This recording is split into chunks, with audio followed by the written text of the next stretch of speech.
Hello, and welcome to the Beyond Resilience Life podcast, a show about life adversity, how to overcome it, and transform your life. This is your host, Dr. Lydiana García, a licensed psychologist in Los Angeles, California. And even though my hope is to deliver information that can be helpful for you to overcome adversity and transform your life, it is not meant to be a substitute from being diagnosed and treated by a licensed mental health, medical, and related professional. Season 1, Episode 17. Hi everyone, today I'm so excited to introduce you to Alejandra Bejarano.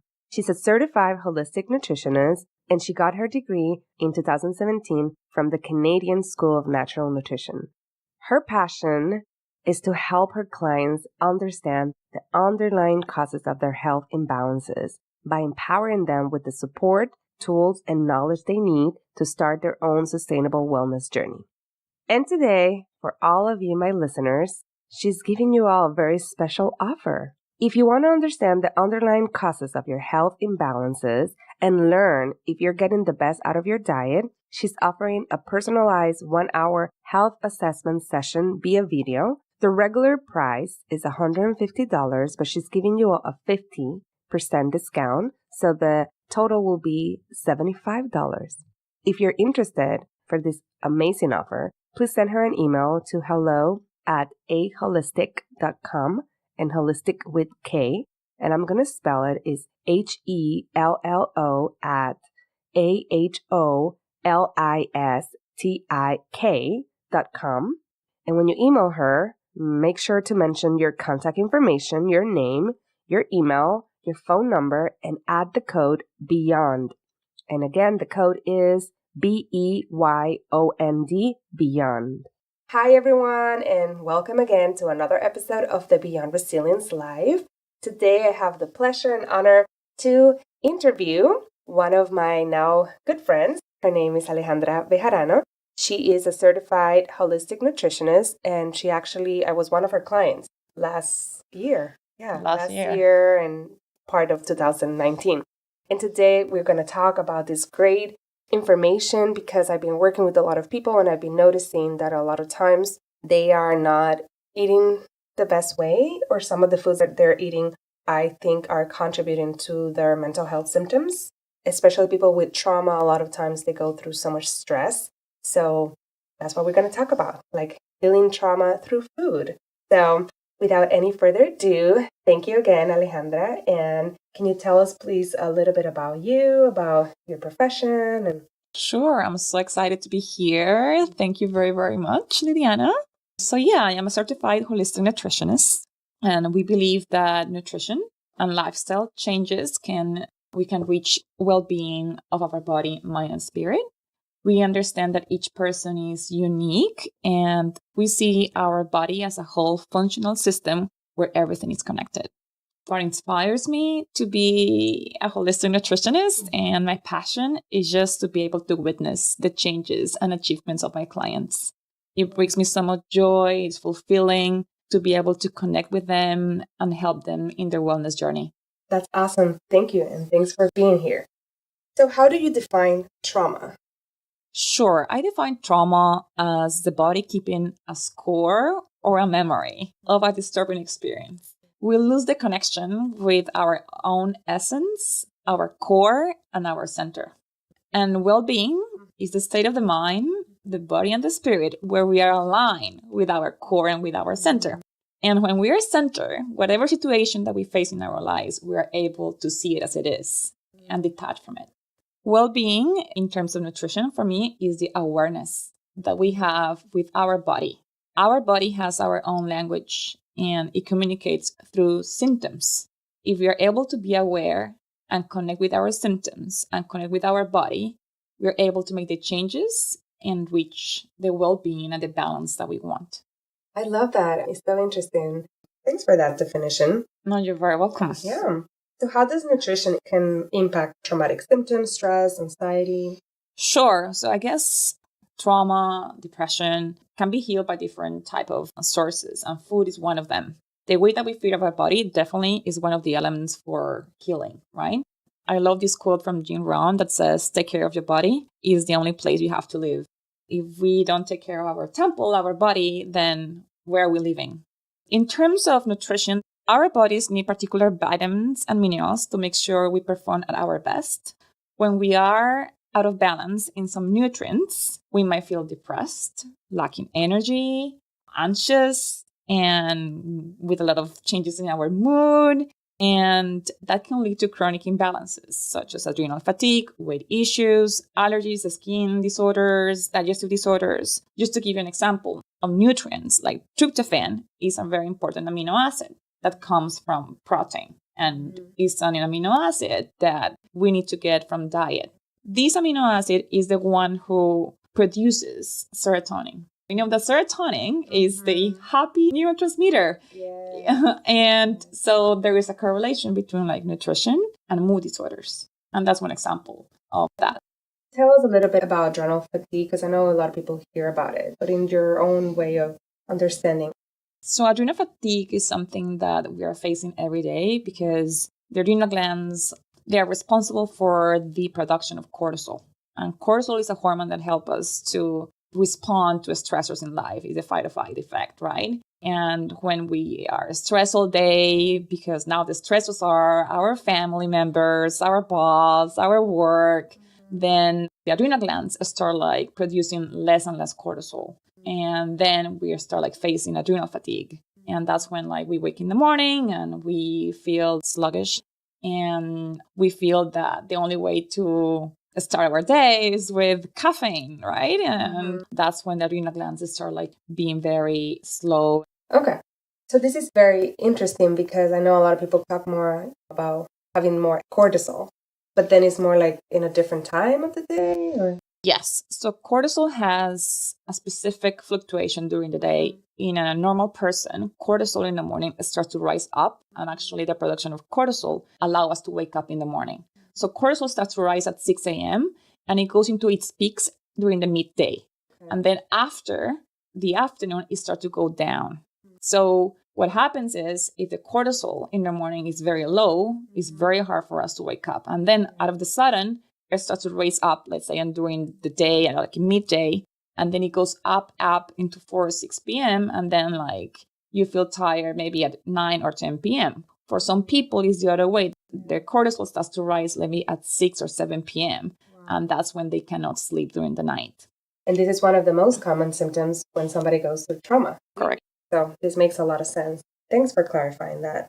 And I mean, I can go on this, but I know this is the intro, so I'm going to stick to it. But what is your go-to nutritional recommendations to help manage? Let's start with anxiety and stress. Well, I guess anxiety and stress and also managing any trauma, my number one is water. Our brain and our heart is 70% water. If our brain is dehydrated, we start to get depressed. Also, water is responsible for moving all toxins out of our system and getting the nutrients inside of the cell. And then we have the quality of the water, right? Which is, we need to find water with good sources, less chlorine, less fluoride, less chemicals. And then I will say is how much water should I drink? Right. All right. And then there is a formula for that. It depends on weight. So basically you multiply your weight in kilograms and you multiply that for 4.14. Okay. And that's the amount of cups of water. However, if you drink coffee during the day, then you need to add 3 or 4 cups of water per 1 cup of coffee. If you drink soda, if you work out. So basically, people say, between 8 to 10, but in reality, it's between 1 to 2 liters of water, depending on body weight. So my number one. My number two is eliminating all inflammatory foods, especially sugar. As we know, sugar gives us a boost, but then we feel tired, depressed. There is a big correlation between sugar consumption and simple carbohydrates consumption with depression and anxiety. There is an article from the American Journal of Clinical Association that found a correlation between high intake of sugar and simple carbohydrates lead to depression, and especially in women reaching the perimenopause. I will say that the second inflammatory food is gluten. So definitely white flours, foods with artificial chemicals, GMOs, alcohol, caffeine, they are all inflammatory. Number 3, eating whole foods, right? Just try to buy groceries. Yeah. Number 4, focus on antioxidants. Antioxidants are nutrients, minerals, and phytochemicals that counteract the harmful effects of free radicals. There was a study about blueberries that says that blueberries helps because it has a high antioxidant level and supports depression and anxiety. I will say that vitamin C is very important. So fruits and vegetables and eating colorful vegetables is very important for antioxidants. Then number 5, the quality of the protein. So good source of protein because, as I said, there is a very important amino acid that is called tryptophan that comes from protein, and tryptophan is the precursor of serotonin. So eating high quality of protein, supporting the liver. The liver is the organ who helps us to eliminate all toxins. So we need to support the liver with leafy green vegetables such as arugula, watercress, artichoke leaf. Then number 7, checking our thyroid. The thyroid is very important. And then if we have any anxiety or depression, we should check our thyroid. And then detoxification of the body. It helps us to reduce the toxins that we carry on every single day. And lastly, supplementation. In that one, I will say that for me, the number 1 prescription that I do with my clients is food. That should be number 1. Once we get the food base covered, then we can talk about supplementation. In terms of PTSD, one of the key supplements for me is omega-3. It's very important because there is an association between low levels of omega-3 fatty acids and depression and anxiety. So those are my go-to recommendations. Yes. This is one of the pieces that you have to pause, go back and hear and write because this was full of gems. So that's great. Thank you. Welcome. Yeah. What about the people that are vegan? That's a tricky one. So with clients that are vegan, I do a complete diet analysis and I want to know if they're getting from the plant source the amount of amino acids and in the right proportions. And then if they are able to have a complete source of protein from plant source, I see if they need any supplementation. Also, for vegans, it's very important to check their B12 levels. And for them, I guess I had one client one time and she was being vegan for 12 years in antidepressants. And as soon as she changed her diet, eating fish and chicken for the next 6 months, it changed her life. So there are different reasons why people are vegan, and I respect that for some people in my work. But I have seen that in some clients, once they go back to eating some meat, the whole mood, their whole way that they see their health improves. Mm-hmm. Yeah, because I think it's so important to know that we are all built very different. Because there's also that theory about the type of blood, what kind of food, which right now I don't remember, but I remember I heard it once. Yes, you're right. And I guess part of what I believe is that we are unique. And not only because we live in different environments, it also in the time of your life that you are. The diet that you need to have before trying to get pregnant, or the diet that you need to follow if you're reaching menopause, or if you're doing any type of workouts that require certain type of nutrients. So that's why I think there is a diet or a meal plan or a way of eating that fits each one of us. And it changed through life. Yeah, it makes completely sense. So I hope everybody that's listening keep an open mind into all this concept. And I have seen myself some clients that are definitely kind of lacking some of these nutrients. And I also see a lot of clients with a lot of craving. And sometimes, I know the sugar craving because sugar will create like an addiction and all that. But I also hear other clients with some cravings. And sometimes I wonder if it's their body telling them some nutrients that they're missing. Well, that's right, because sugar is an addictive, right? It creates a reward response in our brain. So we crave that, right? Mm-hmm. And I will say in some cases, people that have candida, which is excess of yeast, and the yeast is candida. Candida loves sugar and loves simple carbohydrates. So if we have candida overgrowth, we tend to crave sugars and carbohydrates. So sometimes in order to get back to balance, we need to find a protocol where we improve the detoxification of the body and try to eliminate or reduce the amount of candida, because you cannot eliminate candida. You have to just reduce the amounts into the levels that your microbiome balance it out. Yeah, so we're back talking about the gut, which is so important. Yes, it is. And in terms of, what about detoxing? There's so many different things out there, and so many people feel overwhelmed. I've even heard some of my clients that they go to a store into the nutrition section with all the different detox, and they get so overwhelmed. I know, me too. I basically, as I said, I think we are all unique, and I need to see where they are in order to be able to see what type of detoxification we need.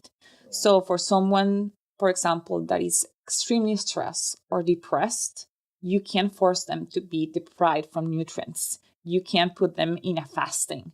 You can give them a protocol that is going to be very aggressive. You have to be gentle. You have to understand where they are and see how far they can go. And then you start like from baby steps. You start doing a very mild cleanse, working with some type of nutrients to help them to improve their digestive system, to have a better elimination. There is a correlation between people with depression and anxiety. They tend to be constipated.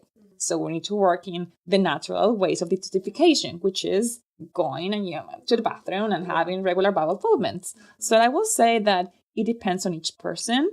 And I encourage everyone to see where they are and be very mindful and just to bring awareness within their body and then find what is the best way to detoxify their body depending on where they are. It could be simply from like one day of just having green juice, a complete day. And that's something that your liver and your body is going to love. I think what you're saying is so important. And for my audience and everybody, if you know someone, please refer them to this episode, because a lot of people, that's what they go. They go like, oh, master cleanse, let's do it. And then, they pretend to do it, or they want to like do, I hear somebody think like, let me do a 5-day juicing. And because they see somebody else doing it and it goes well. But just because somebody else is doing it and it goes well, doesn't mean that it's going to go well for you. I agree with you. And also it depends on their lifestyle. And it also depends on when are you doing? Are you doing like when you're working, when you are, or during the weekend when you need to run a lot of errands and be with your family? So it requires a lot of understanding of where you are and be gentle. Yeah, super important. Okay. In what ways have you seen people significantly reduce any kind of mental health symptoms?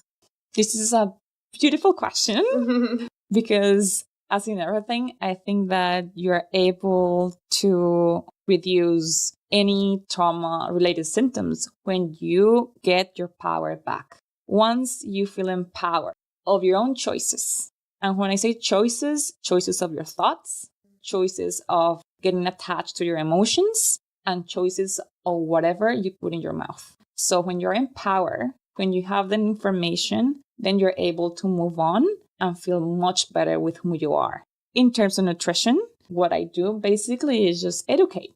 Give them the tools, give them the information so they can have a better understanding why I'm feeling this way, how can I change it. I support them during the process, and then they see the results. When you see just a glimpse of well-being and feeling a little bit better, you want to keep doing it. Oh, yes. Yes, I love that. Any favorite books or movies that have inspired you to keep on going during hard times? Sure. My favorite book is Tuesday with Murray. I find that book very inspiring and I have read it several times. Life is Beautiful, the movie. Oh my God, I love it. And in terms of mood disorders and anxiety, I really like the book The Mood Cure by Julia Ross. And what she said is we are facing a bad mood epidemic, depression and anxiety. And she explained how through nutrition, and she has a very fun questionnaires where you can see the type of mood that you are, and it helps you to understand how you can address these issues through nutrition and supplementation. I love that book. Those are 3 books that I think any of the audience can read and will enjoy. Do you have any further resource or recommendations the listeners could benefit from? Sure. I will say that there is as always, a ton of information in the website, but like Dr. Mark Hahnemann is one of the person that I really admire in functional medicine. He has a lot of experience and books, and like he has a lot of podcasts, and his newsletters are great. There's a lot of information there that I encourage people to follow and read. Thank you. How can the listeners follow you? Well, my website, it's a great way just to know who I am and what I do. And the website is aholistic.com. And I'm going to spell it because it's with K. So it's aholistic.com. And then I offer a free phone consultation. So if any of you guys have any questions, you can reach out to me. You can schedule your free phone consultation on my website. And also you can email me. My email is hello@aholistic.com. Okay. Thank you so much for all this information. I know it can be so helpful, and I was trying to keep myself like, this is the intro, but definitely I'm going to devote one full season to nutrition and body because I think it's so important. And over there, we can go way deeper. Yes, there's a lot of information that we can dig in. It's just as first, just a glimpse of what it is. And thank you very much for having me. Yeah, thanks so much for coming. And for all of you, I will put all of this in the show notes. And thanks for listening. Thank you so much for listening to the Beyond Resilience Life podcast. I'm so happy to have you here. If you like this episode, please make sure to review it and comment on it and share it with your friends and family. Until next time.